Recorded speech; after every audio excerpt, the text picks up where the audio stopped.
Chat, we're here. We've made it.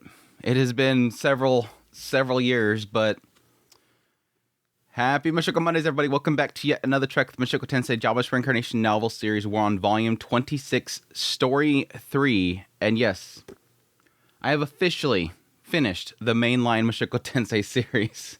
Everybody clap in the chat. Everybody clap in the chat. It took a while. It took a long while. I'm not sure exactly how I'm going to handle these last 3 chapters. One of them is technically kind of weird, and it wasn't something I could really break down or really kind of dig into for the sake of what I usually do. It's going to be a weird 3 chapters. I don't know if I'm going to fit it all in one Mushoku Monday, or if I'm going to have maybe like half of one of the chapters and the final chapter in a separate one. I do know the second one, I love. I love these kind of things. It's literally like somebody doing research on Rudeus, and that stuff is going to be very interesting, and I couldn't really break it down, so I'm going to go basically going into it pretty fresh, because I didn't really look into it too much, but there's stuff in there I'm already seeing that I'm like, this is pretty cool. So I might dig a lot into that, and yes, the final chapter is finally answering a lot of questions. A lot of fears that I had, at least one thing that I had fears around not getting answers around, is pretty much answered. It's just like, here it is. Okay. And of course, the first chapter is going to be emotional. I'm not sure exactly how hard it's going to hit me. We'll just see how we do when we get into it. But I just want to give people a pre-warning. We might do 2 Mushoku Mondays. We might do 1. I might just be talking right now for no reason at all. I was told that I can open something once I finish the volume. Yes, No Earthly in the chat, one of our admins or mods, has actually sent me something and said that I can open it once I got there. And I'm like, I wonder what it could be. Like, I don't really see. Well, there's 2 things I can possibly see it be.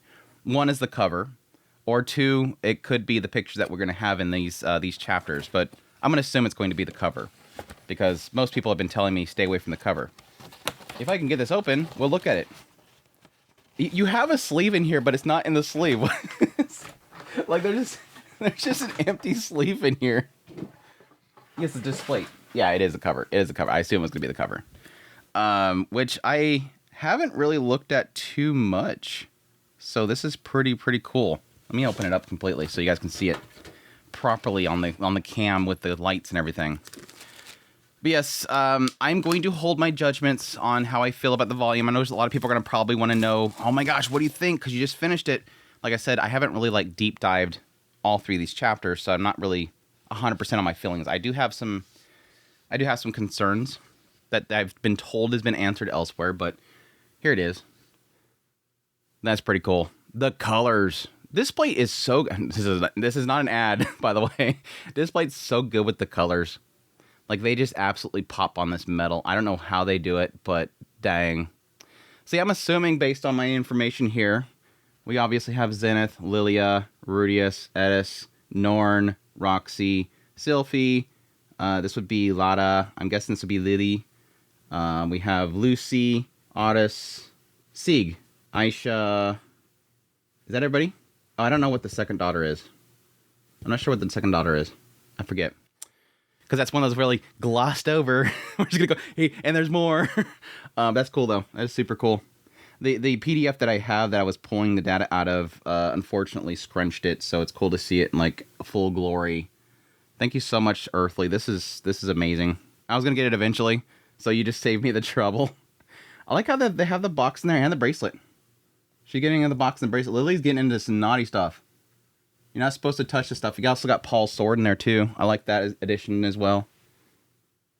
Super cool. Super cool.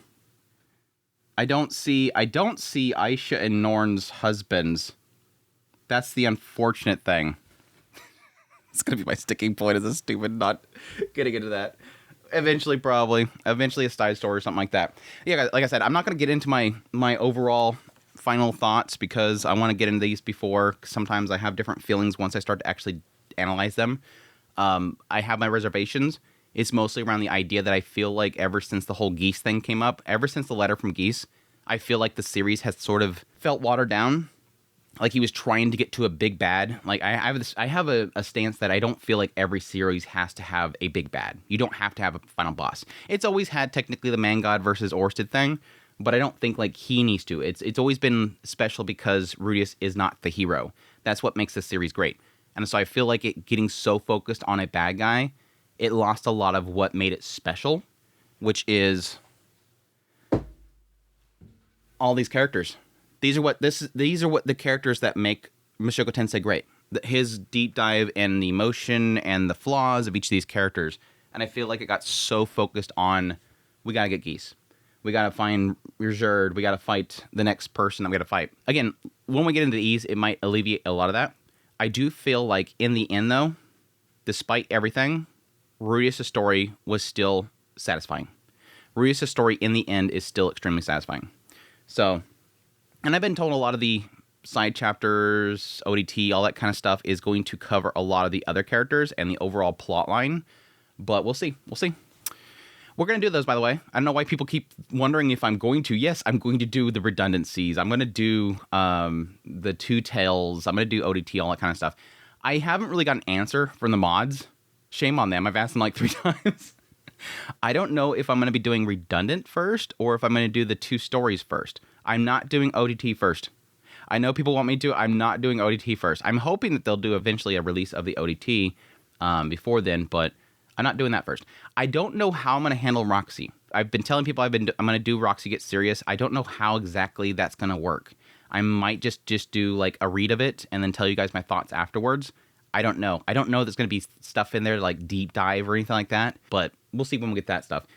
As per usual, thank you guys so much for dropping by for the premiere. I forgot to get into that stuff. Thank you guys so much for dropping by for the premiere. Hey, chat. Hope you guys are doing well. Hope you guys have a great rest of your Monday after Mushoku Monday. Greatly appreciate your guys' support, your kind words, all that stuff. It's fueled this to reach the point where we're at the end. And again, we still have the other ones to do, so don't worry. As per usual, greatly appreciate everybody that supports channel monetarily through Patreon, tips, links, super thanks, memberships, all that stuff. It means a great deal to me. I'm recording this before the last Mushoku Monday, so I'm going to have to leave it up to VoiceOver Kun. Take it over, VoiceOver Kun. We have Gearless with a massive super in 13 months. Thank you. Orsted with 16 months. Thank you for the long membership. Nathaniel with a super and 9 months. Kimita Human with 6 months. Rollsmith with 2 supers. Panino, Subro, Mudpie, Rotflux Ray, Bulbous, and Tristan with a super. Noah with a big super. And Nicholas with 22 months and 5 gifted memberships. Just writing those emotes. Thank you. But with that said, let's just start digging into these final chapters, kicking things off with Story 3, The World After Death. I found myself in a white room. Hey! Howdy. The pixelated was here in good shape as usual. Just because he was sealed in here, of course, didn't mean he was moping. He was as pixelated as ever, so that stuff I saw 40 years back, that was a future vision, huh? You got it. The man god was the same as ever, but 40, even 50 years had passed since I last saw him. His same-as-ever qualities had long since faded into my distant memory. I did remember him being just as arrogant back when I first met him as he was now, though. I thought if you saw that, you might cut me a bit of slack. Lost that bet, huh? Whatever. I was doomed anyways. It was interesting because when I first kind of skimmed through this, I thought it was implying that right now he was sealed, like he was broken up right here, but apparently he's not. So yes, it does go against my theory of the idea of Rudeus being present for the sealing. That Rudeus was in his deathbed and he saw a vision of them actually doing it that moment. It was a fun theory.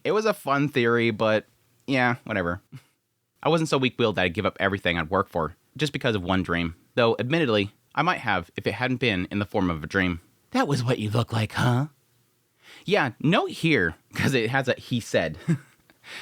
I wasn't going to break this down like I normally do and turn it to third person because I thought this was going to be a man-god conversation.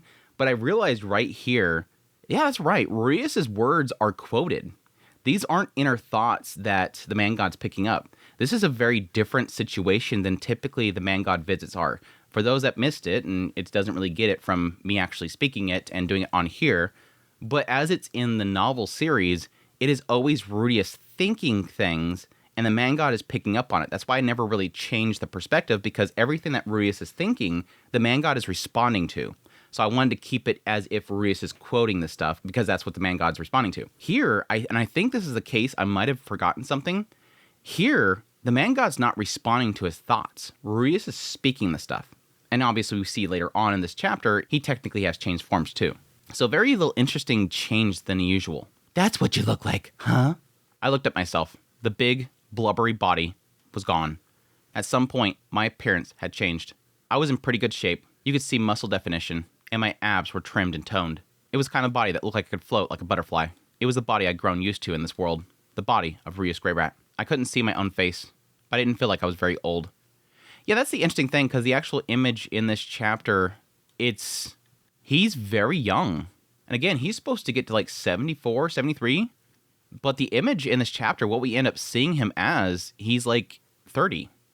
Like, that doesn't make sense unless, again, what I've sort of assumed they were doing with this story for the longest time was that Rudeus, whenever he was in with the man god, he was always portraying a vision of what he's seen himself as, his inner self, what I am. It's always been this idea that I am disgusting. I am just like my old self. I keep making the same mistakes, so he always seen himself as his old self. He hated his old self. He found himself disgusting, but that was his inner self that he was always fighting with.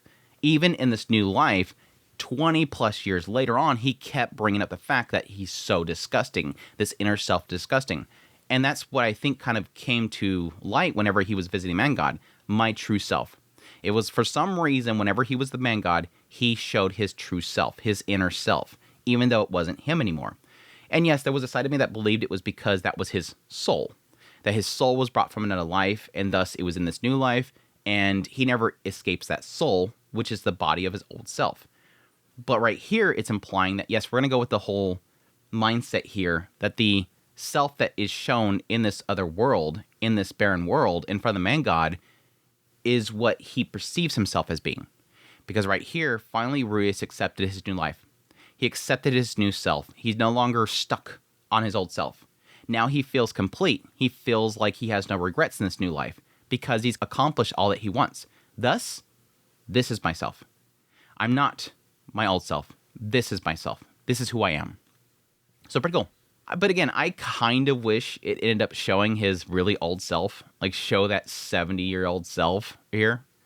Yes, you can say Rudeus was pretty old, but I'm not sure that he was like in his 70s. I guess he was because he started getting senile. I don't remember if he said how old he was there. You didn't know? No, my eyes see straight to the soul. I knew there was something different between your body and your soul, but this is the first time I've actually seen you. So Man God's always seen his soul. I don't remember if he's ever commented on Rudeus's other self, his fat self. I think he has. I think he commented on that. But interesting that it seems like, again, it's implying that it's a soul thing, and right here, Rudeus is bringing his body. And again, implying the idea that for some reason, he's super young again. That when he dies, he becomes super young. He was really dropping some hot new information on me now. Then again, I didn't know what the man god looked like either. Technically, we were even. Interesting that, yeah, even to this point, they never show what the man god looks like. Again, they have the picture, but it's his usual pixelated self. It doesn't really even imply a form. How come my body's only just changed to look like this now? Actually, never mind. I don't need an answer. Yes, Rudeus, we want answers. Damn it, Rudeus, he's accepting it. We're not. Anyhow, this is the end of the line for you now. Yeah, I died at 74 years old. It was hazy, but I remembered my final moments. I was surrounded by my children and grandchildren. I think I was happy in the end. At the very least, it was a world away from the final moments in my previous life. When I compared it to that lonely, powerless, pathetic, pitiful end. It'll make things easier for me when you're out of the picture. That's so? While you were alive, everything I tried to do came to nothing. So I had to think. I took a leaf from your book, and ever so slowly, I've been building up my allies. You still haven't quit, huh? The man god's mood changed. Now, he was angry. Obviously. Would you give up if you knew that feature was coming? Always alone, unable to do anything, see anything. And spend 10 or even 100,000 years like that. I know I couldn't live like that. How could I give up? Okay, fair enough. Can't imagine it turning into such an epic thing, though. Still, I understood a little of what he felt. If you knew that something was going to happen to you, the sort of future that awaited you, and that you'd regret it unless you acted now, you wouldn't be able to sit back and let it happen. Again, I keep saying, I understand the man god, and I like the fact that I kind of understand the man god. The idea that he always sees this future where he's stuck. He can't see anything. They said they sealed him. He can't use his powers anymore. He's literally just stuck there in white, presumably not able to move. He is split. His body is split, and he's just sitting there in a white void. Probably all he can do is just sit there and think. All he can do is sit there and think. It's like Dr. Stone with that idea of like turning into stone and being there but conscious. It's like, I couldn't imagine that. Couldn't even imagine that. That just seemed like hell. And again, he's always seen this coming, so it's probably driven him mad to the point where he's acting and doing horrible things. And again, because he's always seen that future, it probably pollutes his mind and makes him very toxic. That I want to cause harm to other people so that it makes me feel better. I want to see somebody else's misery. Only they're more miserable than I am. It makes me happy. It makes me chuckle. All that kind of, it twists the mind. So yeah, it makes sense that he's, even still now, I'm not going to give up. Heck no. But yes, right here, I think he's lying. I think he's lying. I think this whole bit right here, he just wants to get one more jab at Rudeus. Yeah, I'm going to get your family. I got everything ready. No, you don't. No, you don't. But Rudeus doesn't care. Rudeus is like, whatever. Whatever floats your boat, dude. I don't care. I'm out of here. Think what you want. Yeah, I guess you can't quit. What are you acting so ambivalent for? Think you've already won or something? You have a plan then? I do. And now I know that Orsted loops through these same 200 years. Also, you had too many descendants. I thought of a way to use that. Over the past 50 years, I've gotten everything ready. That's so. It's what I'm saying not getting through to you. Get angry. Why aren't you angry? Yeah, this is interesting because he gets it a little bit in it later on. You had too many descendants. And later on, he said something about, like, turning them against each other. There's nothing you could do to stop your descendants from feuding and murdering each other. That's where it kind of makes me believe that he might actually be true here. Like, he actually has a plan. And it's like, okay, what would that be? The only thing I can really think of is getting into some element of... The assumption is that, yes, everybody that is a descendant of Rudeus has a lot instilled upon them about what to do to become strong. And the idea that Rudeus has brought to this world a lot of interesting knowledge. Voices casting, building up your mana, that kind of stuff. And that's obviously stuff that they're going to instill upon their children. They had them actually doing magic training in order to build up their mana pool. It didn't really say that I want them to become mages. It's more of an aspect that while they're young, just have them train that stuff. If they become a mage, they're going to be way better off. They might not use it. But there's also the element there that they want all their children to be able to protect themselves. There was a lot of emphasis there that he wanted them to be able to defend themselves in case the man god came for them. So they're going to have like a pre-established strength. And they're going to have a lot of ability that a lot of other people won't have. But what would make them turn on each other? That's the question mark. What would the man god have to make them turn on each other? That's the question mark. I don't know what that would be. Typically, the idea of descendants and the idea of turning them against each other usually comes with a legacy. Something that is being left behind that they would fight over. But either way, I think it's just really going to come down to an idea of just getting them to feud. Getting them to turn on each other. They've never met the man god, not really sure. But he did technically get into the whole idea of instilling upon them, if you ever go to a room that's full of white, don't trust what the guy says. He's evil. They know if you go to a place that is pure white and you're in front of somebody, that's the bad guy.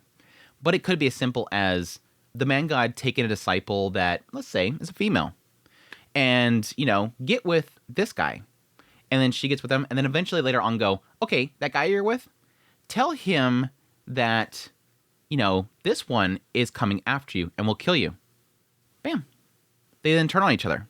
Will these descendants trust each other enough not to foresee that when technically the man god's not directly involved? That's all I can really think of, is just using their power against themselves.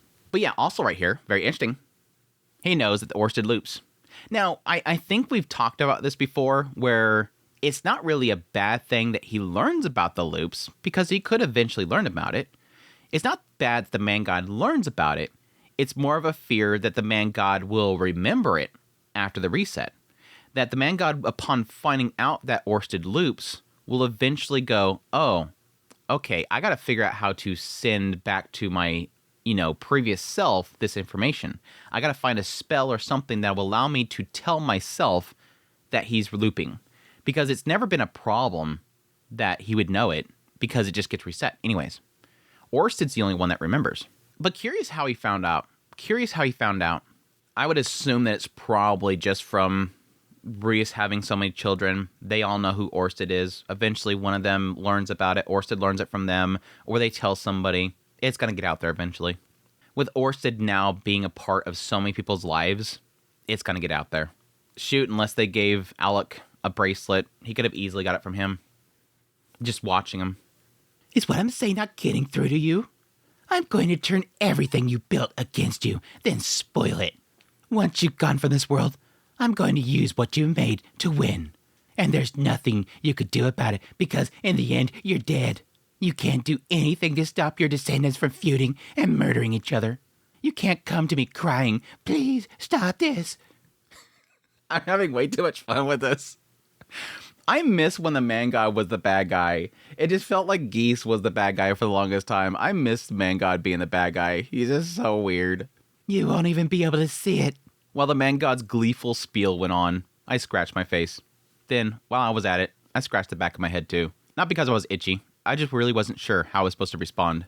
You don't say. What the hell? He yelled, stamping his foot up and down. Why the hell are you so smug? Probably because I'm dead.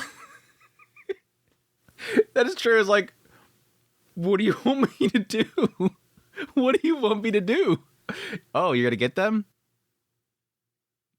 Bummer. Like, and it gets into Rudeus' growth right here. Obviously, that's the direction they're going here. But still, it's just like, what do you, I guess it's not like I revive myself. Quick, Nanahoshi, figure something out.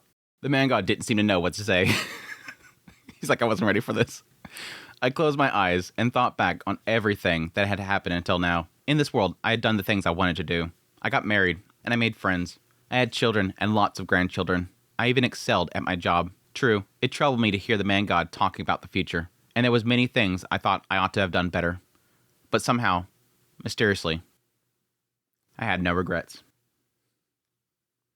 No, maybe I ought to say I had no unfinished business. I was worried and anxious, but I didn't feel the urge to do something about it. Hearing the man god talk now, I wasn't filled with the need to find some way to resurrect myself and save my children. And a lot of that has to do with just trusting them. That's a lot to do with it. It's the idea that at some point you have to realize they're good now. It's their turn. I can't keep holding their hand. They're adults. It's time for them to move on. It's time for them to have a future of their own. I mean, that goes back to the whole thing that I was talking about like extensively with Sylphie. And yes, even with Roxy. And the idea that they can't save and protect their children from everything. You can't put pads on them and a helmet on them and then bubble wrap them and then, put an oxygen tank on them and then send them out there and them still be 100% safe. There's always going to be something. You can't protect them from everything. There's good to have precautions. You just can't always worry about every single thing. At some point, they have to take responsibility for their own actions. But yeah, going back, this is huge. The idea that Rudeus himself, and I talked about this in the last Mushoku Monday, so I'm not going to repeat too much of this. Rudeus has accepted, at this point, I did everything. Somehow, mysteriously, I have no regrets. There's things I still want to do. Yeah, I have things that I want to do. I would love to, build another figurine. Yeah, I would love to do more baby making. Yeah, I would like to, make my own university. Yeah, I would like to do this. There's still a lot of things. There's no end to what a person could do in their life. And that's, I think, what a lot of people, me personally, I even have. I think what a lot of people have is not necessarily the fear of death itself. It's just more of an idea that there's so much more I want to do. There's so much more I want to accomplish. And I think that is sort of the sign of a healthy life, is that you just have so many things that you want to do.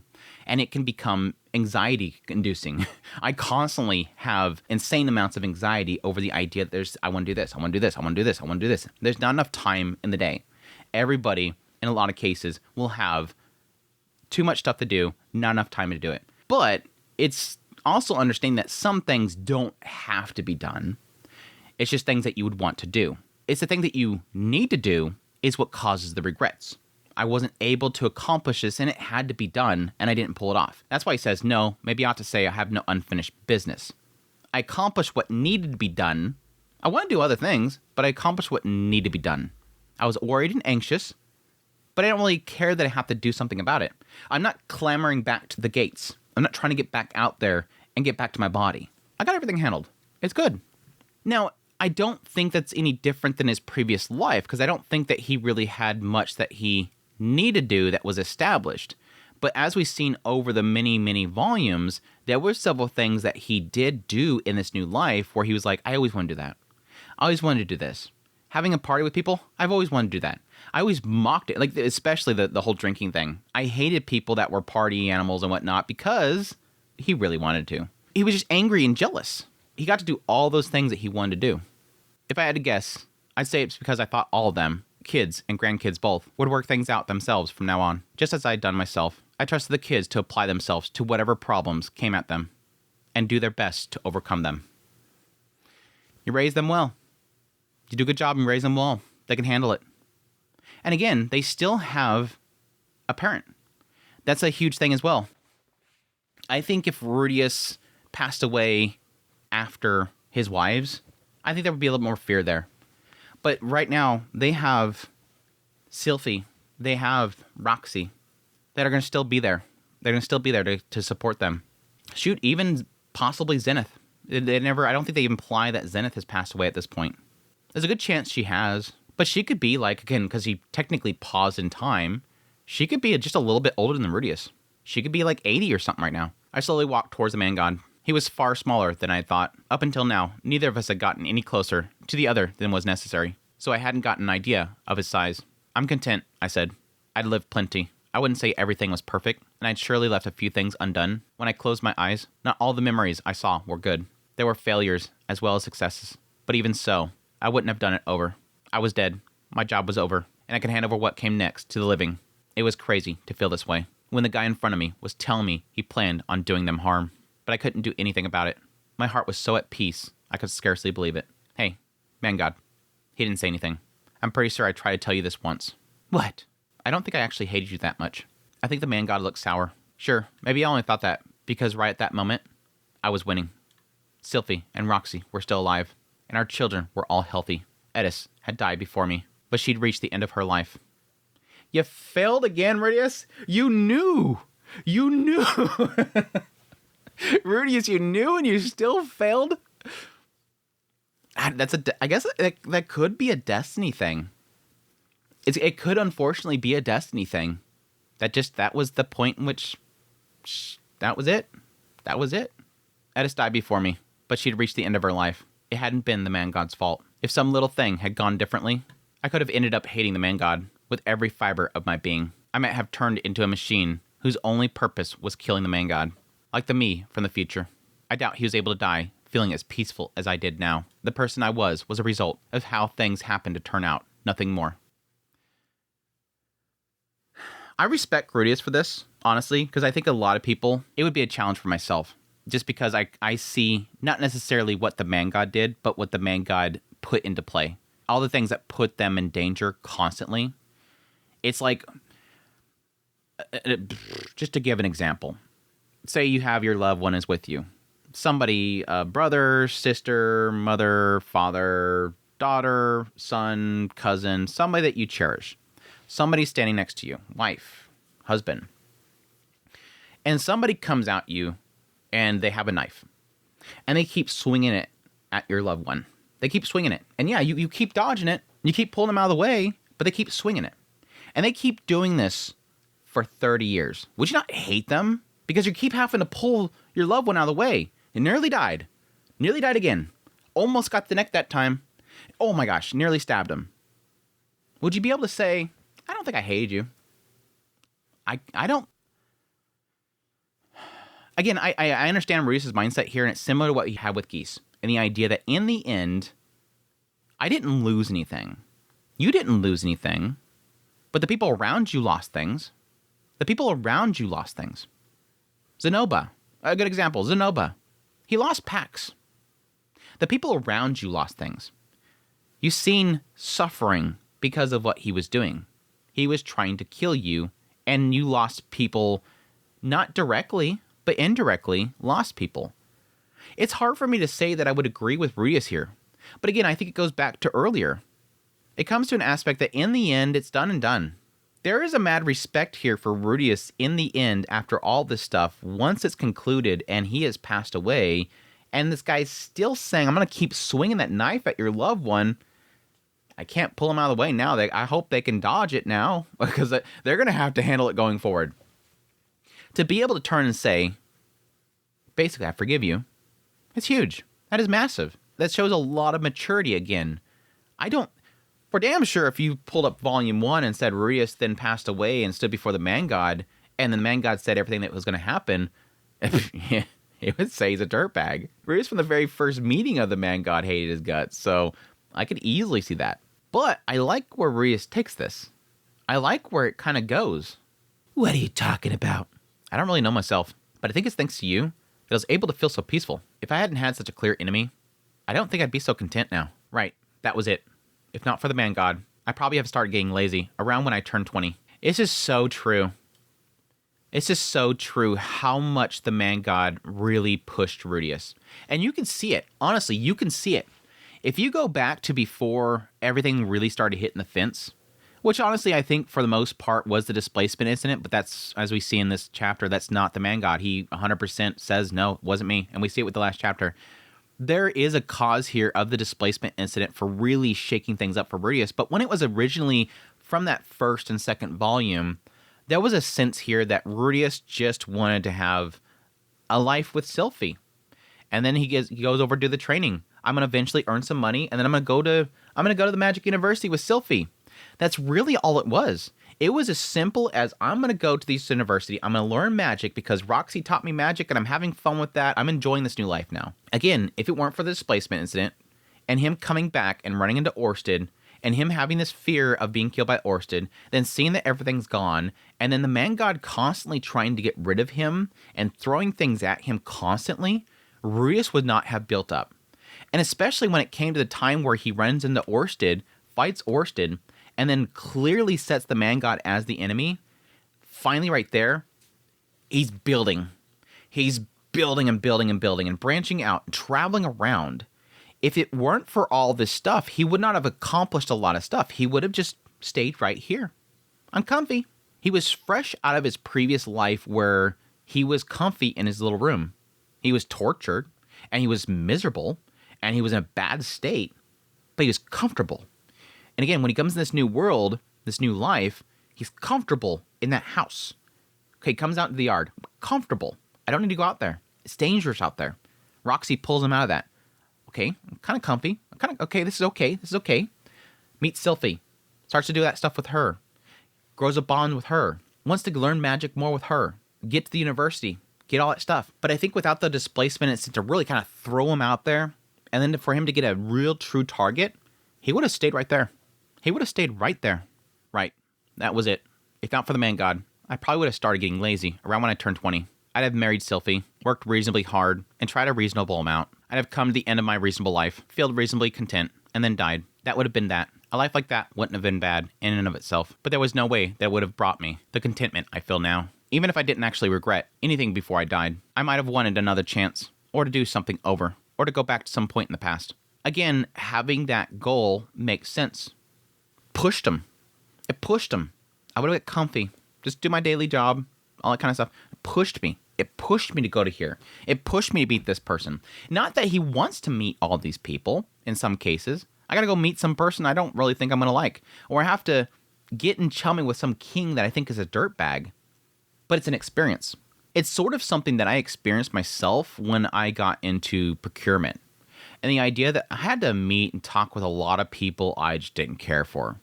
And there was a lot of cases where I had to stay in contact with some people that I didn't care for. It was all in the craft of procurement. It was like you had to always leave every door open. Like there was this one guy that their company we just had way too many problems with. Just bad product. And this guy was a salesman for the company. He didn't work for the company. He was a salesman for them. And he would constantly come by. Constantly try to offer something, and he would always bring stuff, you know, little gifts and whatnot, just trying to get in chummy. And it was like, I couldn't keep the door closed. Like, I always had to leave the door open because eventually, yeah, one day, he finally switched companies. And I told him flat out, I'm like, it's a good thing he changed companies because that other company sucked. I was never going to buy from them. I wanted to keep the door open. Always keep the door open. I don't recall if the new company that he started working with we actually went to, but I knew he had a better product. I think I ended up suggesting it to other people, but it is one of those things where eventually that door will open. You have to keep it open, and you have to deal with people that you don't want to deal with. even if you don't like the individuals, it still ends up opening the door to something else. It's making those bonds. It's making those experiences. I didn't hate the guy. We had a lot of fun conversations. I just never really did business with him, but I had to keep the door open. It was only having a clear enemy and a clear goal that kept me moving to the end. That had turned me into the person I was now. Keep talking all you like. I'm still not gonna let them off easy. Oh, I mean, that wasn't why I said it. What was I trying to say? It wasn't like there was anything I really wanted to say to the man god. Just because I didn't hate him didn't mean I particularly liked him. True. I obviously wasn't planning on thanking him either. With that, our conversation petered out, and we stood there in silence. The atmosphere was unbearable. Then, suddenly, something occurred to me. I wonder why I came to this world, I said, trying out the words. Like I know. You really don't know anything about it? If I'd known, I'd have stopped it. It generally came out of nowhere. So out of nowhere that I didn't even notice until the displacement incident. Yeah, he alluded to that before. I wasn't sure if he was lying. It's like one of those things where every time the man god said anything, every single time, grain of salt. But yes, he did mention at some point, Rudeus kind of popped on his radar. Right when the displacement incident popped up on my radar, and I pulled him in. The moment the displacement incident happened, suddenly things started changing. And I think it implied the idea that at that moment the displacement incident happened, he switched to starting to see that he was dying. And as we see with the final chapter, yes, that technically makes sense because that would have been the point that I'm assuming that everything really does shift. The displacement incident is really what threw him through a loop. In the end, we never got to the bottom of the displacement incident during my lifetime either. Nanahoshi had come up with a weird hypothesis, and something else might happen in the future. If someone out there deliberately reincarnated me, thank them for me. No way. Yeah, figures. He turned me down flat. Oh well. The man god probably had a lot of bitterness he was dying to vent. So, what happens to me next? I mean, I know I died. Yeah, about that. The man god looked at me, still irritated. Normally, your soul would turn back into mana, mix in with other mana, and be reconstituted into something else. But you're from another world, so I don't know what happens in your case. Right. I thought maybe I'd be able to see Paul and Geese after I died, but I guess not. It made sense, but I was still disappointed. Oh well, my bones should have been buried in the same place. I'd have to be content with that. Interesting to see how the death process works in this world. Because they talked about it before, the idea that the Barren Lands was a world where the spirits were. And that the idea of doing spirit summoning was this idea of actually creating a spirit rather than actually summoning them from that barren world. And that was something that Nanahoshi got into. This is what people believe, so be careful what you do with this and how you talk about it, but you're technically creating something. You're not summoning something from the barren worlds. And this would make sense right here to sort of at least seemingly cement the idea that, yes, this is what happens when people die. So this part is true, that when you die, your spirit goes to this barren world, and then at some point it turns into mana that will then, I guess, be later on, create something else. Which gets rid of the idea of, at least with the Mushoku Tensei world, the concept of reincarnation. The idea of being reborn in this world. Now, it does get into, with, again, the final chapter, this idea that there could be some people that sort of get around that in some way.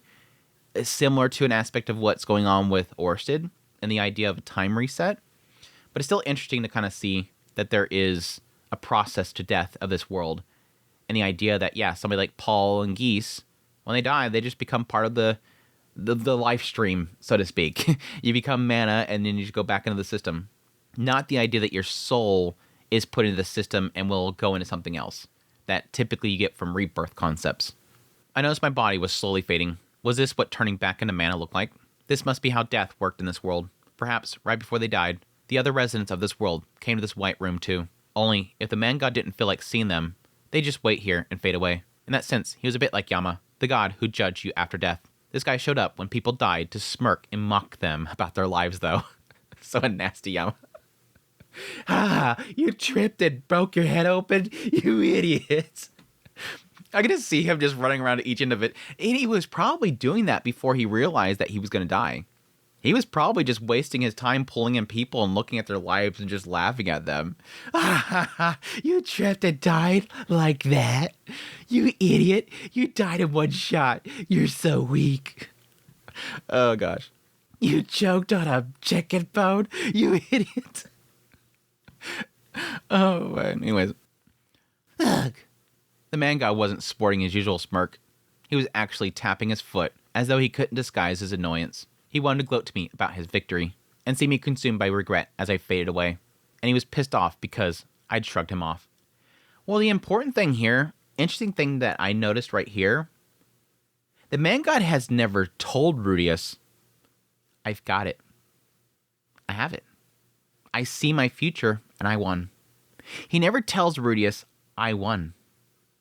He's never saying, ha ha, I got you. You thought you could win, but you're dead. No, he can see that he still loses. He can still, at this point, even though he says he has everything in the plan, I have all my allies. He's not telling Rudeus I won.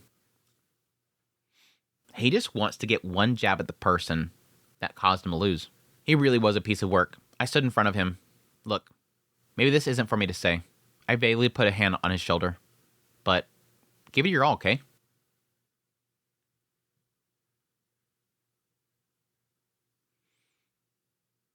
Is he going to get mad at me? I thought. But the man god only sighed and slumped his shoulders. Then he fell silent. Again, he knows he lost. He knows he's losing. He ain't got a plan. He's trying to trick Rudeus. As I looked down at him, I cast an eye over my surroundings. It was pure white, as usual, and empty. My body was on the verge of disappearing entirely. And little by little, my consciousness was fading too. Maybe I'd go back to my old world. Maybe I'd become something else in this world. Maybe I'd keep my memories. Maybe I wouldn't. I didn't know what would happen. But whatever it was, I didn't mind. Even if my mind and memories remained. Even if I was born into a place 1,000,000 times worse than my former life, I'd be all right. See you around. Those are my last words. As my consciousness slipped away, I passed the man god and started to walk. I went on straight ahead and didn't turn back. The end. And that's it. That's it. I mean, there's technically a whole diary, but that's it. That's Rudeus' story. Just turns around, walks away, and fades away. Yeah, right here with the very end of it. Again, similar to him forgiving the man god and literally telling him, I don't hate you. I don't think I ever hated you. That's huge. That's bold. That's strength.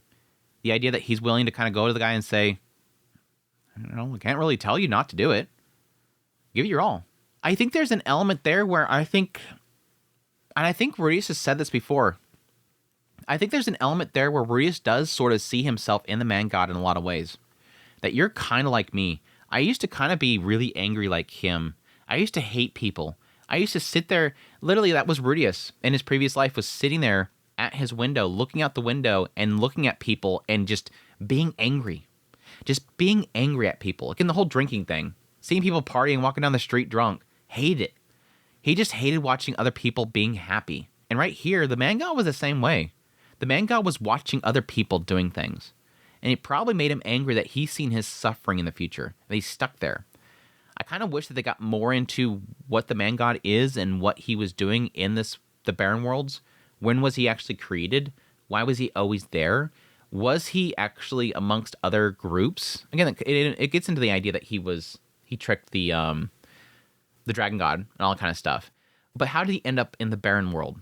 And why is he really technically there? Again, it gets into the idea that eventually they come to him and seal him in order to prevent him from messing with things, but they can't kill him because it might end the world as they know it, which makes me sort of believe the idea of, the six-sided world and how if he dies, possibly the barren world collapses, or just the side of the human world does collapse, and then the barren world might end at that point. Don't know. Which, yes, does technically go to credit what the man god said there. He said the dragon god was essentially trying to end the world. It technically is true. It technically is true. But yeah, there was a side of me that when this whole thing right here ended, I know I'm going all over the place, but I'm sorry, there's like a million things in my mind right now. The way this sort of plays out, there is a side of me that almost wonders. I don't think it's true. I just don't think so.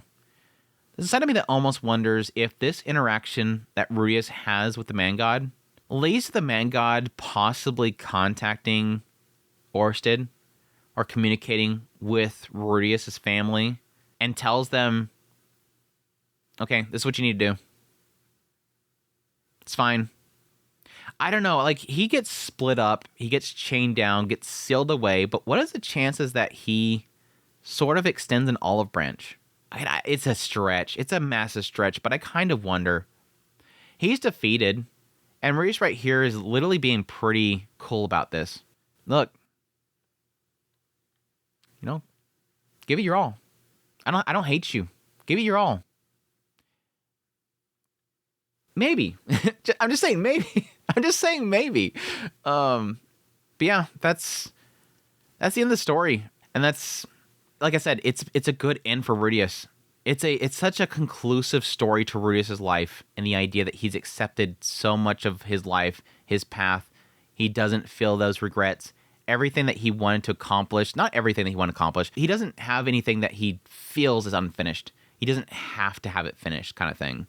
You're always going to have something that you didn't finish, but he has things that he's finished. He's accomplished the things that he wanted to accomplish. He feels fulfilled.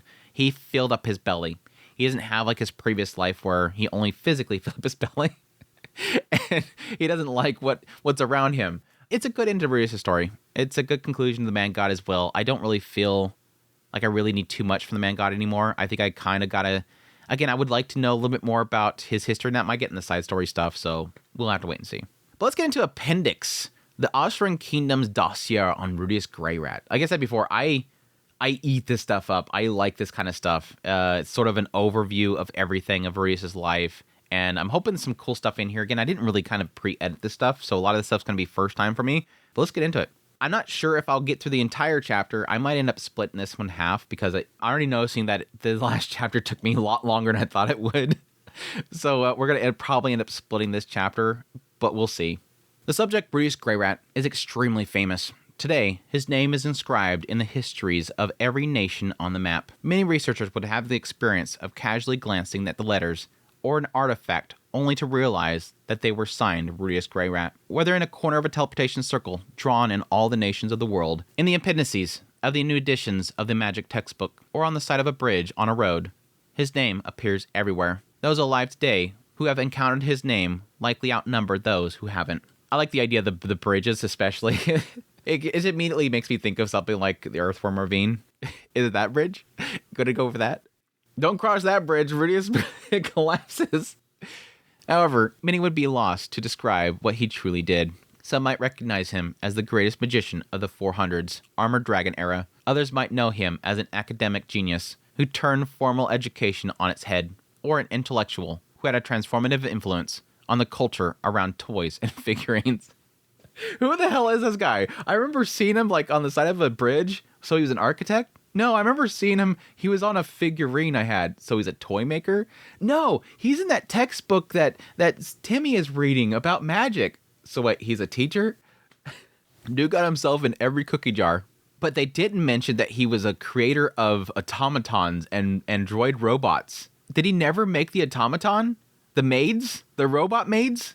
Did he ever make a mecha suit for Julie? Did he ever find Etop? This sucks. I hate this volume. There's so many unanswered questions. I hate it. Even then, there were very few records of what he began and what he left behind. In each field, other names came to mind before his. In magic, Silent Seven Star. In education, Roxy M. Greyrat. And in art, Zenoba Sharon. Dang, Zenoba made a name for himself, apparently. Wish we got into that. I'd be so bitter. I'm going to be so bitter. We're going to cliff note all this stuff. Because of this, some believe that he was a hanger-on whose only talent was brown-nosing the powerful. He wouldn't argue it. While others called him a con artist who cozied up with those with talent in order to steal their glory. Some even claim there was no one person named Rudeus Greyrat. Rather, it was a title bestowed upon members of Ruquag's mercenary band for a great accomplishment. Thus, multiple people bear the name. I know I'm overthinking this. This is literally what people are kind of just assuming. Because he's all over the place, because there's so many things with his name on it, again, figurines, a bridge, the magic books, all that kind of stuff, it makes sense that they would be a belief for some people that, oh, it's tied to the Ruquagmire band. It's probably a title bestowed upon people. But I wouldn't doubt that Rudeus, or maybe Aisha even did this by her own choosing. Aisha could have possibly done this, or Rudeus could have had this put into effect, that this is a title given to people in order to throw people off the scent. Because Rudeus doesn't want to be bothered. And there's a good chance that eventually the 7th Great Power will be tied to him, and that'll be a good way of sort of getting Throwing people off the scent.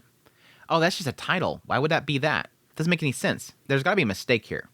I can see Rudeus or Aisha doing this to throw people off a scent, but I think it's going to be an aspect that there's just so many things that they just assume it's a title. There is a bound about Rudeus Greyrat, but one thing is certain, that whatever it was he achieved changed the world. As time goes on, that knowledge will fade into the dark corners of history, without any one deed truly ascribed to him. To let this mystery fade would be to lose the knowledge of historical importance. And so, it is my intent to create an entry in the archive compiling the evidence of the life and existence of Rudeus Greyrat. This is interesting. I like this because this is sort of a cataloging of everything that's kind of happened with Rudeus Greyrat, but at the same time, it is also kind of acknowledging the idea of what I think Refugian planned to do with Rudeus' story. Again, even though I have my frustrations with the later volumes getting so focused on a big bad and having Rudeus be this hero, even though it has him clunk through the whole thing, and a lot of it is, again, the idea of Destiny sort of saving his butt. Just these, again, the box with the Etoff arms. It's so plot armor stuff. Even though he kind of fumbles through it, it technically does make him into this, like, hero fight, where in the end, him with Edis do this massive Excalibur to take down the big bad at the end, even though Orsted saves everybody. This is sort of a catalog of what makes it so special, in the idea that it's just kind of these little things that he's doing here and there. These achievements that he accomplishes here and there that sort of make this bigger grand scale story come together. Wrote by 485 Armored Dragon Era Head Archivist. So this would be wrote after Rudeus dies, obviously. 4 years after Rudeus died. And I would assume this would be before the fight with Man-God. Jed Bluewolf of the Royal Austrian Archive. Bluewolf? We've had a Bluewolf before, right? I think that was one of the people that were in the meeting when Ariel confronted her brother, question mark? I think there was a Bluewolf there. Was there a Bluewolf other than that? Because that was where they was kind of joking about the fact that there's like so many different colors with their names. There's always an animal and a color. Elmoy Bluewolf. It was Ariel's attendant. So this is of the Bluewolf family. Interesting. I would assume that would probably be, if not somebody else in their family's descendant, it could be Elmoy's descendant. But didn't Elmoy die? I think Elmoy died, so I think it would have to be somebody else, right? I think Elmoy died. It sucks because I put the names in the beginning of my documents, so I can't technically search it without getting every single one of my documents from the point that they're added to it. I'll look it up later. Rudeus Greyrat, summary. Rudeus Greyrat, 407 to 481 Armored Dragon Era, was a magician from the Kingdom of Renoa. In 430, he joined the ranks of the 7 Great Powers. I guess that got out. Apparently that cat got out of the bag, Rudeus. Sorry. Well, he was one of the great magicians of the 400s, alongside Roxy M. Greyrat and Silent Seven Star. He also went... That is so funny. I didn't... Oh, that is so funny. Now, we know why that is. Rudeus technically took upon himself the name of Silent Seven Star in order to get her name out there. But that is so funny if you think about it. And I didn't think about that earlier when he was talking about using her name. That, yes, what is Silent Seven Star? Nanahoshi. Nanahoshi can't use magic. She legit has no mana to use magic. She can use magical implements. She has to use mana gems and whatever, but she can't use magic. So literally to call Nanahoshi Silent Seven Star one of the greatest magicians ever is so freaking funny to me. It's so funny to me. He also went by the alias Quagmire, the Dragon God's right hand, the Magician's King, the Great Magician, and the Silent Caster, amongst others. I mean, I get the first two. I don't get the other ones. I don't think I've ever seen them ever mention the other ones. On the other hand, his cowardice in battle also led to him being given such names as Spineless, Groveler, Yellowbelly, and the Frightened Rabbit. Yeah, again, don't remember any of those. In his later years, his many epithets led to his title, Seven Named Rudeus. Okay. Okay. Is that 7? 1, 2, 3, 4, 5, 6, 7, 8. That's 8. That's 8. You messed up. Life, Ute. Rudeus Greyrat was born in 407 in the village of Buena in Fatoa, Osra, the eldest son of a low-ranking Osran knight. Paul? I guess technically he technically was a knight because when he went to Buena, he got the job to basically guard I would assume that we'd call that a guard rather than knight. Knight just gives you a sense that they're a part of the Osran army, which technically is sort of the same thing. So I guess that makes sense. I don't think they ever call him a knight before, though. Paul 388 to 413. And the former venture turned healer, Zenith. Ooh, 390 to 459. Shoot, so she was like in physical, like her physical self, because again, she kind of paused. She was like physically like 40s, in her 40s, really? So her being paused in time did not help her at all. I mean, yes, 69 is all, hey-o. Oh god, I just realized that, you son of a refugian, refugian. Zenith lived a healthy life of 69, hey-o. The sad reality there is that, yes, technically Zenith sort of got paused for quite a bit of time, like 10 years or whatever. So you'd assume that she lived a little longer than that, but it would technically put her in the realms of something like 59 in life, which is, I mean, for this world, I think that's pretty significant. That's a pretty long, healthy life, but I don't know. There's expectation that I wanted her to live a little bit longer. Young Rudeus is said to have used intermediate level magic around the age of 3. His father recognized his son's potential, hired Roxy McGurdia. 373 to not finished. She's still going. Roxy, even at this point, still going. My girl. Roxy McGurdia to tutor him. As a result of her Spartan education regimen, he became the Saint tier water magician at the age of 5. Rudeus would go on to display, and you know, this is totally what he said.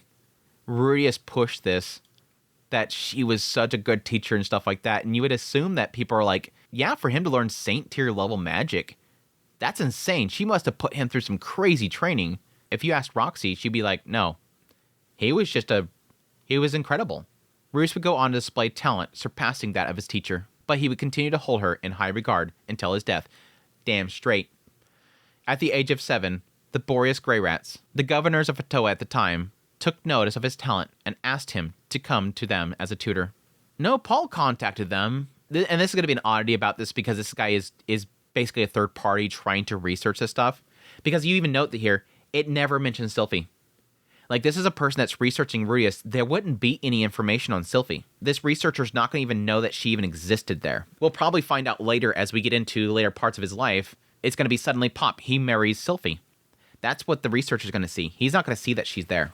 But yeah, technically, Paul contacted them. But they're going to see it as, in the records of the Boreas family, they hired this teacher that's incredibly skilled.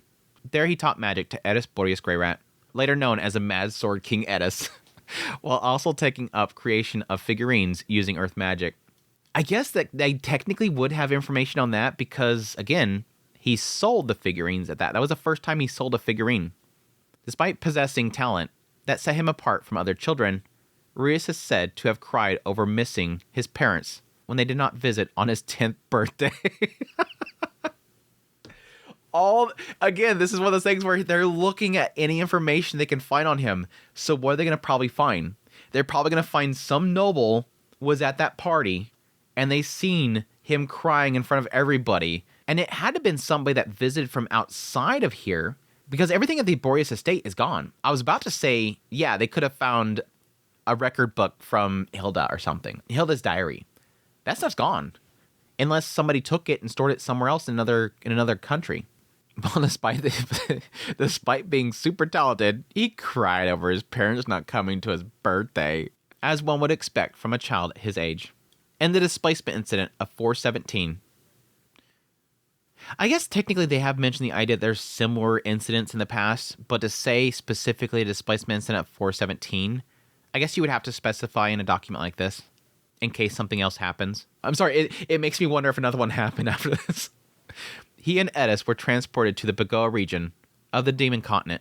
It was there that he befriended Rigerd Superdia, at the time known and feared under the epithet Dead End. At the time,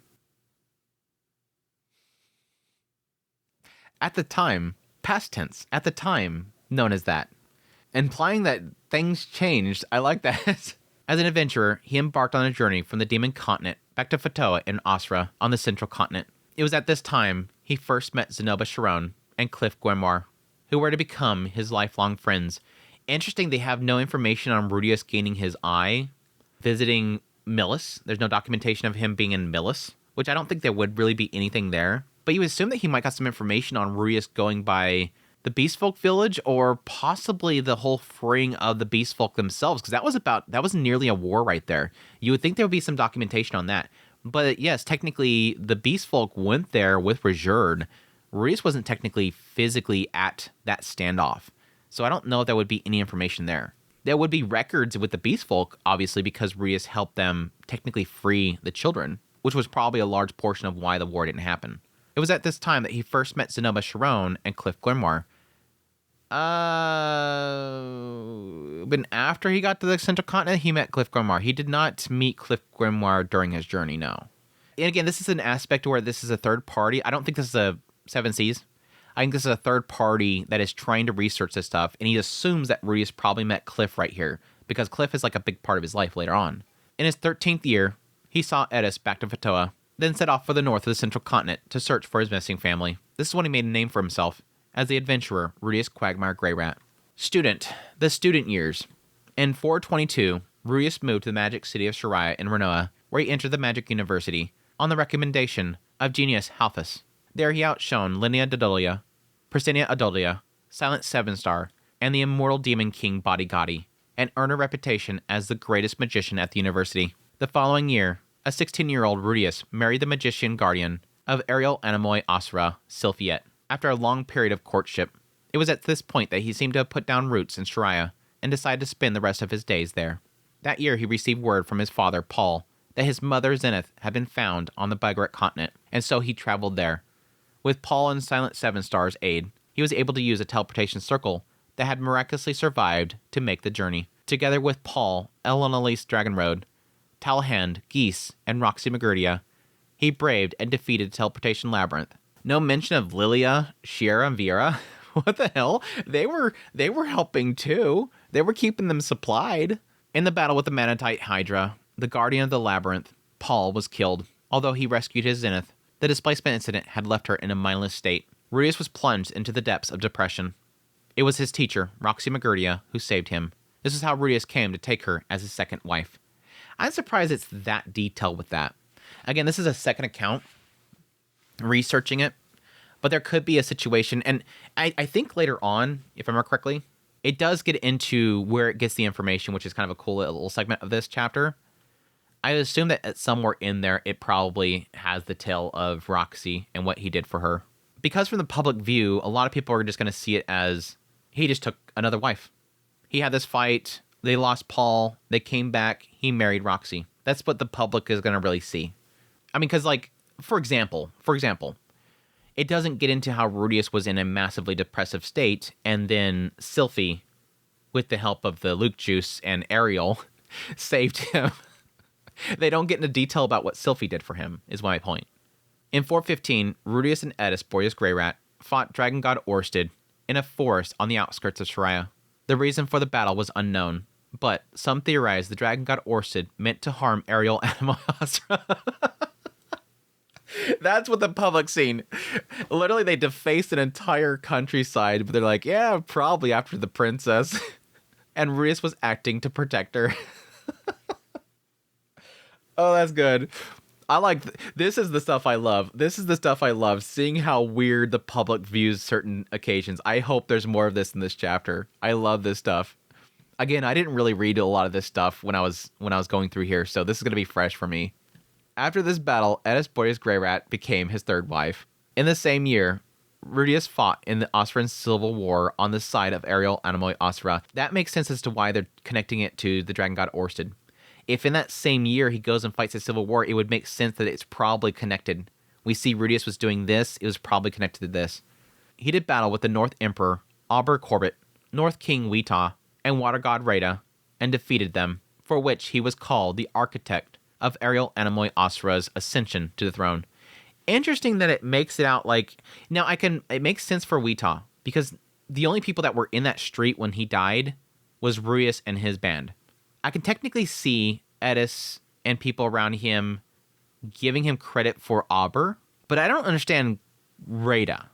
because there's a lot of people in that room, and everybody knows full damn well who killed Rada. Or at least they know that Rudeus didn't do it. So it's interesting that they're recording that he took him down. Because even after the whole thing happened, it never implied anybody was going to give him credit for it. Interesting. And I think they've said that before too. So it makes sense that it's repeated here.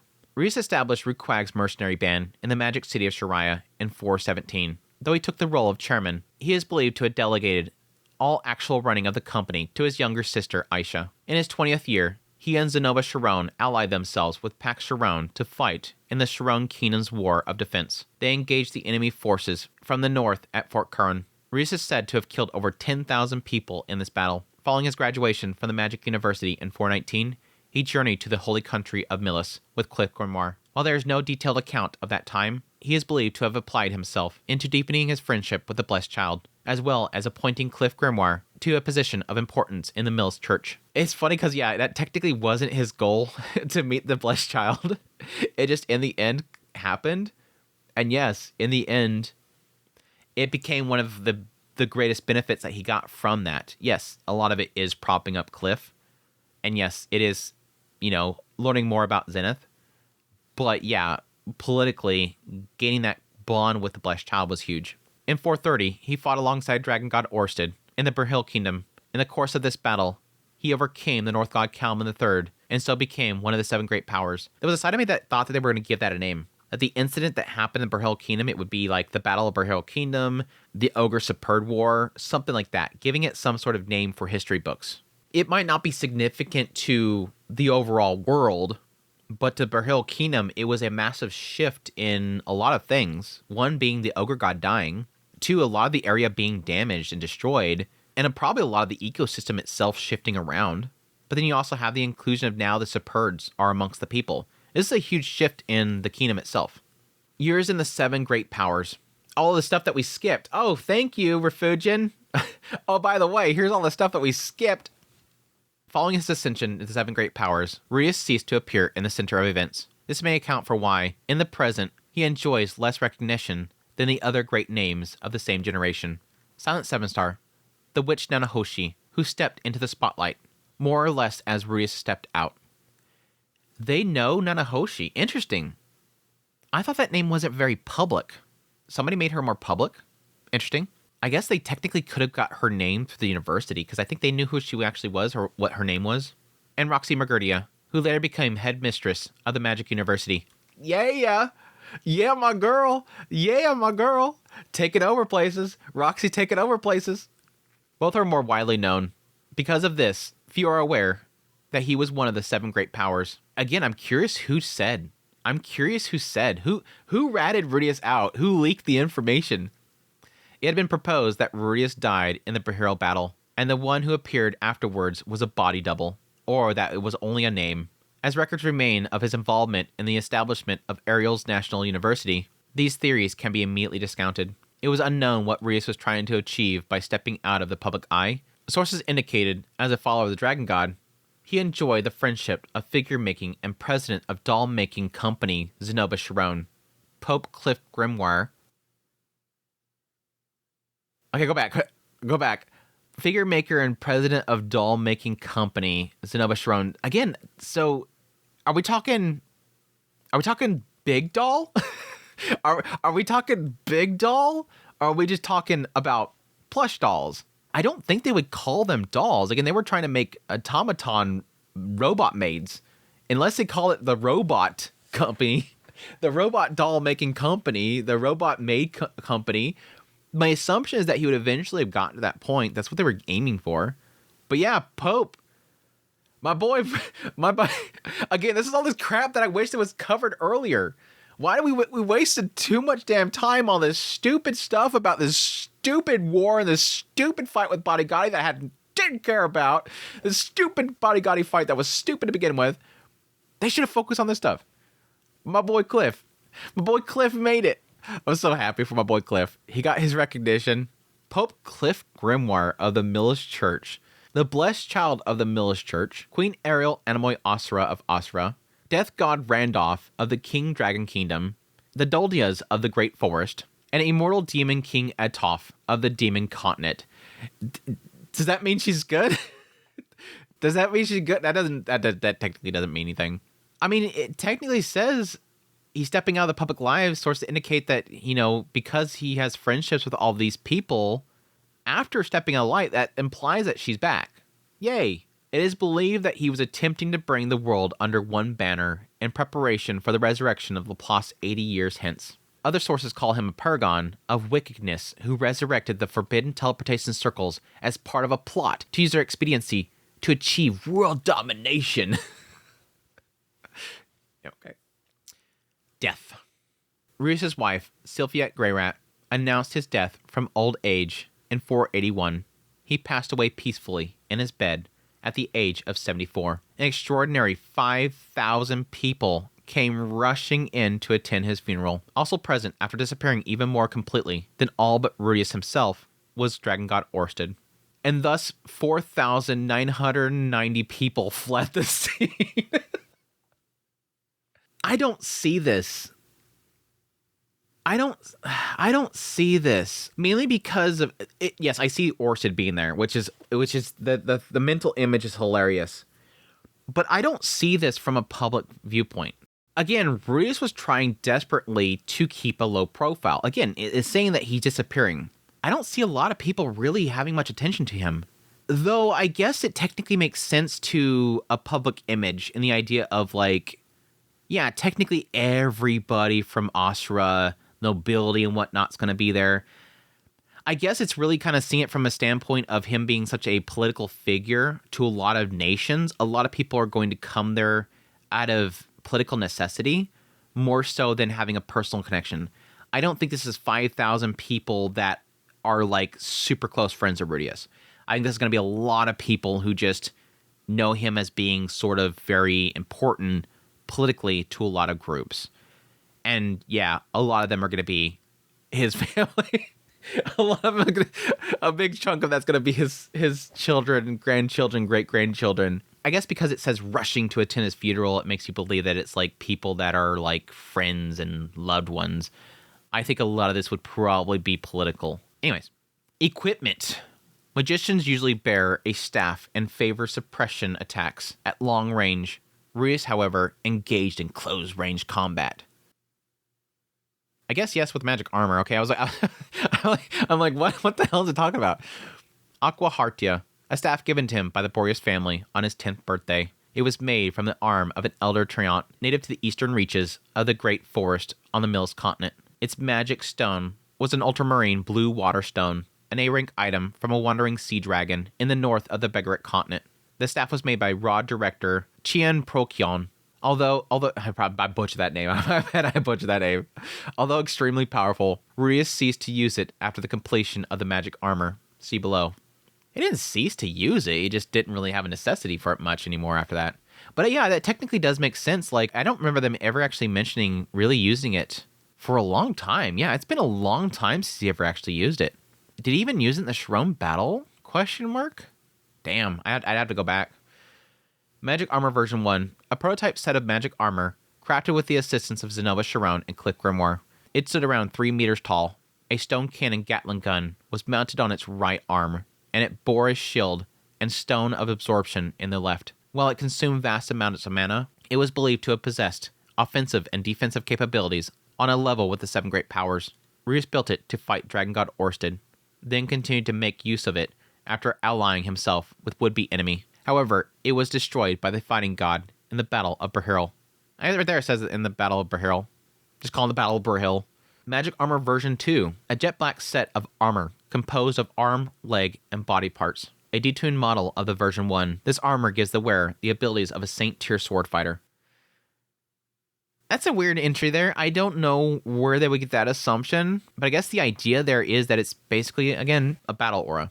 Magic Armor version 0, Rudeus' ultimate weapon that was used in the Battle of Brahil. Details unknown.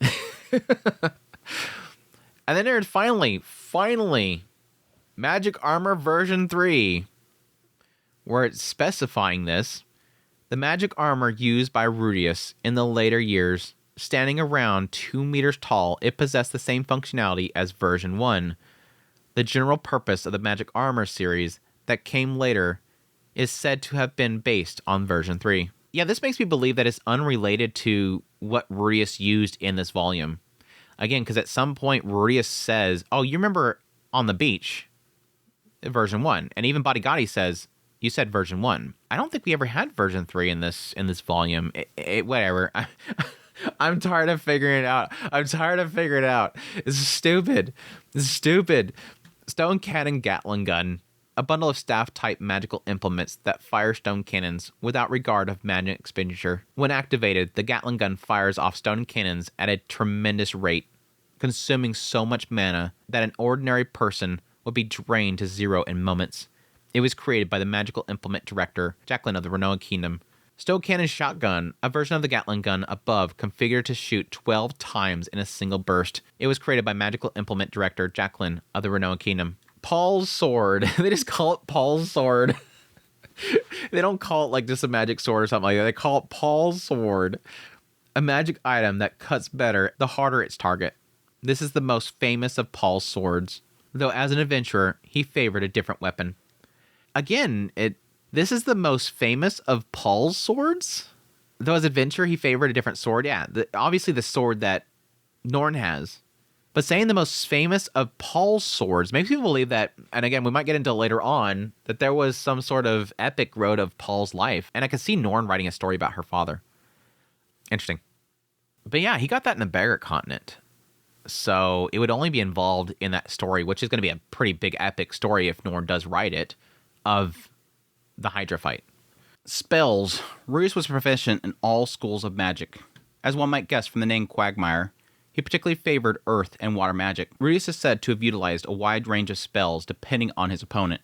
So, here I shall list the most common ones. Stone Cannon, a well-known intermediate level spell. It shoots a chunk of rock at high speed at one's opponent.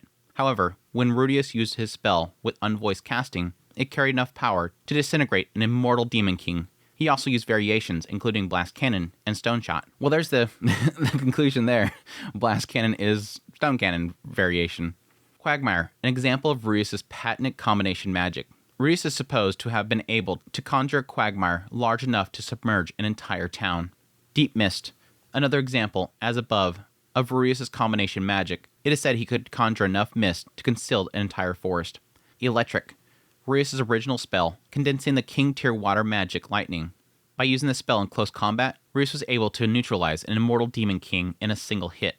Apparently that word got out.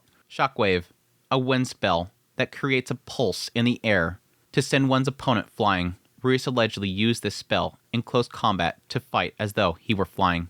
Research. This will be interesting stuff. Research some interesting stuff. Over the course of his life, Rudeus researched and developed many spells and magical implements. He also funded a range of different research fields. A learning method for unvoiced magic. Rudeus Greyrat was said to use voiceless magic from a young age. His teacher, Roxy M. Greyrat, wrote up his method for voiceless magic as a paper, developing a didactic method for the skill. This method was enthusiastically implemented by the 3 great magic universities into their magical education program, contributing to an emergence of many talented magicians. Mana recovery therapy, magic potion. With funding from Rudeus, Silent 7-Star developed a drink that restores mana. Yeah. Again, technically giving her credit for it. This so-called magic potion unshackled magicians from the whims of their magic reserves. This, combined with the learning method above, was so influential, it is said to have ended the era of sword fighter supremacy by raising the status of magicians. Hello? What? What? Yeah, this is what they were talking about ever since Rudeus was at the university, and it clicked for me at that point, like, holy crap, yeah, technically swords fighters are just like so freaking fast, like lightning fast. And yes, when they first got there was this speech there that talked about the idea that magic could be used for multiple things and that they were trying to expand it and develop it and everything like that. It just really felt like magic was so new and so unfettered and so undeveloped that they hadn't gotten that point yet. But basically, yeah, with these 2 things, removing 2 of the shackles that really hold down magicians, it makes sense that it would cause it to rise up. You no longer have to do these long incantations. You no longer have to worry about mana pool. Yeah, things are going to change a lot. Kind of feels scary, but at the same time, it's not like swords fighters isn't scary either. Magical prosthetics. Okay, apparently they gotta advance that too. Magical prosthetics have helped a great many people, adventurers for instance, or those too poor to access healing magic beyond Saint tier or King tier. These prosthetics were the result of the research by Zenobia Sharon and Cliff Grimoire, made possible through funding provided by Rudeus. It was Silent Seven Star who popularized the magical prosthetics, not as magical implements, but as medical tools. Cool. The magic armor. Rudeus was implied to be the only one who could operate the magic armor. In time, the Grey Rat's third daughter, Lily Grey Rat, took over this research and in 483 perfected the general purpose magic armor. This development significantly reduced the risk of hunting large monsters. Interesting. And again, when did Rudeus pass away? So this would be 2 years after his passing. Lily then basically publicized this, took over the research, and perfected it. Interesting. So this is the second daughter of Roxy. And again, Roxy herself was significantly involved with the magic armor once she got back there, and she wanted to be more involved. And so she got more involved with that, and that's why she ends up bringing the armor to him. And the assumption here is that kind of passed on to the second daughter. This is something that she wanted to get involved with and start working on. Really cool. But yeah, general purpose magic armor. I would assume this is probably like something they want to make like mass produce. And I would assume this is probably something similar to Rudeus's second version. The idea that's probably smaller, easier to move around in, and doesn't consume a lot of mana, because that's going to be the big thing there. And yeah, technically, if you add in that the idea of possibly a lot of the information they're bringing to the public on how to develop a mana pool, how to do voiceless casting at a young age, the next generations of people could technically use these a lot more efficiently. Really cool. Again, a lot of stuff I was hoping to be in other chapters. Wasting all the time. Magic dolls. Here it is. Finally, here it is. We're going to get into finally Zenobia. With funding provided by Rudeus, Zenobia Sharon successfully developed a magical figurine. These figurines looked exactly like humans. They are used in a wide variety of ways, serving as cherished pets. Perverting. Sorry, a Freudian slip. Perverting odd tasks. Performing odd tasks. Testing for poison. Really? And working as scouts. However, they are enormously expensive and few in number. At present, only the royalty of nations who enjoyed Rudeus' friendship use them. Ariel got a kink there. Ariel, what are you doing with it, Ariel? Ariel, is this where one of the kids came from? Sorry. Yeah, that's something I could technically see. That is something I could technically see. And finally, teleportation circles. With funding provided by Rudeus, Silent Seven Star researched and revived the forbidden teleportation circles. With teleportation circles placed in strategic locations throughout the different nations, the danger of long journeys was mitigated, and travel to distant lands became simple. Rudeus is said to have broken the taboo after reflecting on the death of his father, Paul, in the teleportation labyrinth. Interesting that that's what he sort of gives it credit to. Interesting, or at least what individuals may have given it credit to. Rudeus is said to have broken the taboo after reflecting on his death. It's technically not why he was doing it, but that's cool to kind of give it in honor of him and what he sacrificed there. Records suggest that the actual research was conducted by Silent Seven Star, with Rudeus as her sponsor. However, for some unknown reason, old merchants and noble families, along with those involved with the Mills Church, curse Rudeus as the taboo breaker.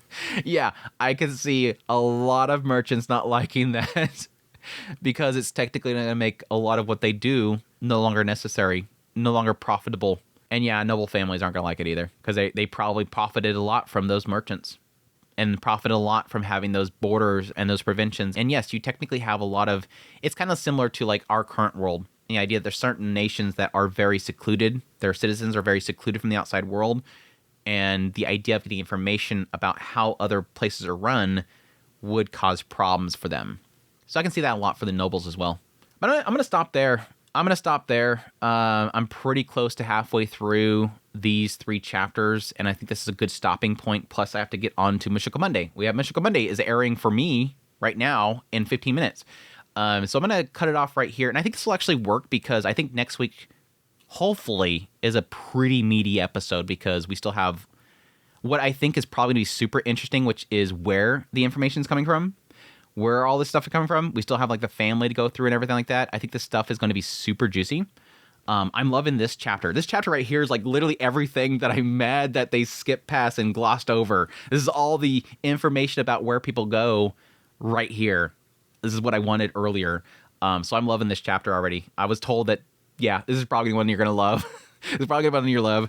I'm going to really eat up the rest of this stuff. Plus, again, the final chapter is sort of like, okay, this massive mystery is just like casually answered. Like, it's not as deep as you think it is, Andrew. Which I love. I love being told, Andrew, you overcooked it, because that just lets me know that people probably had a lot of fun listening to my theory and going, holy crap, what is he on right now? That's the fun thing, is not knowing what's to come makes you just kind of eat through this stuff so interesting, like, and really think on this stuff rather than rushing to the end, really thinking on it more and seeing what you can probably come to conclusion on. But that, I'm hoping that chapter will be pretty juicy. I still have, even though there's answers there, there's still some theories there that I'd like to get into. But additionally, next Mushoku Monday, I will have my final thoughts. I think I'll probably sit down and have some thinking, because I'll have a week to really kind of stew on this, because I've literally just finished it last night, of recording of this. I think I'll have some time to kind of stew on it. I'm not going to give like a full like hour-long review. I do want to do a mainline review of the series later, like a whole video on it. But I will at least give my pretty strong but not fully fleshed out thoughts on the series, at least the mainline series at that point. And then we'll wrap it up, and I'll tier list it. I'll probably do a separate video that will have me do the 26 volume tier list like I did last time when I did the halfway point. I'll probably do a separate tier list to tier list the volumes, probably do the characters as well at that same time, and post that. So we might do one more Mushoku Monday for 26 next week, and then the following week I may have enough time to put together a tier list for that week. We'll do a premiere on that. I think that'll be a lot of fun to do that as a premiere. I think last time I did it as a separate video. I might do a premiere for that as well. I think that'll be a fun one to sit through. And then following that, we will go into, I'm guessing, the 2 side stories, and then go into the redundancies, 1, 2, and then hopefully 3 comes out by then, or there's a translation of it. And then Old Dragon Tales, of course, and then I'll figure out what I'm going to do with Roxy. But that's it. I think that's everything. I will see you guys next week for the final Mushoku Monday of Volume 26. It's all finally over.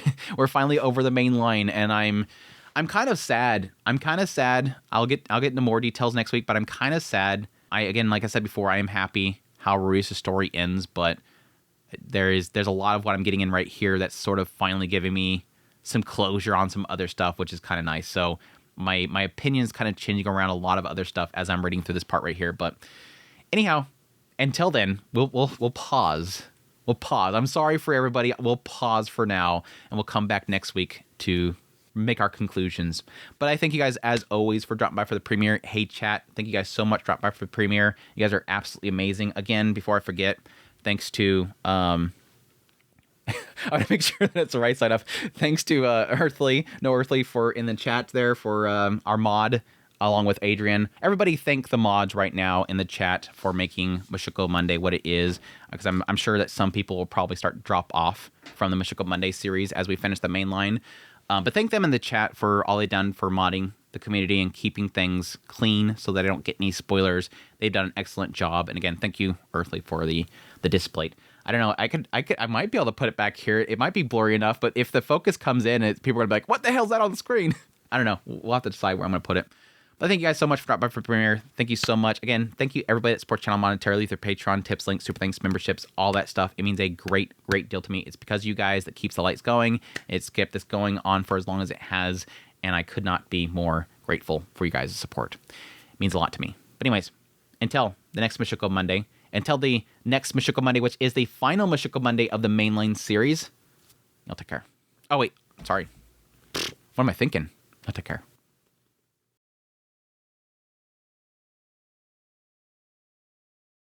A magic item that cuts better and cuts better. A magic item that cuts harder. A magic item that cuts a magic item that cuts better the harder the target is. While there, he detailed the count. He did battle with the North Emperor Cobert. He did battle. That technically makes sense as to why they're connecting with Dragon Orsta. That's many researchers will have had the experience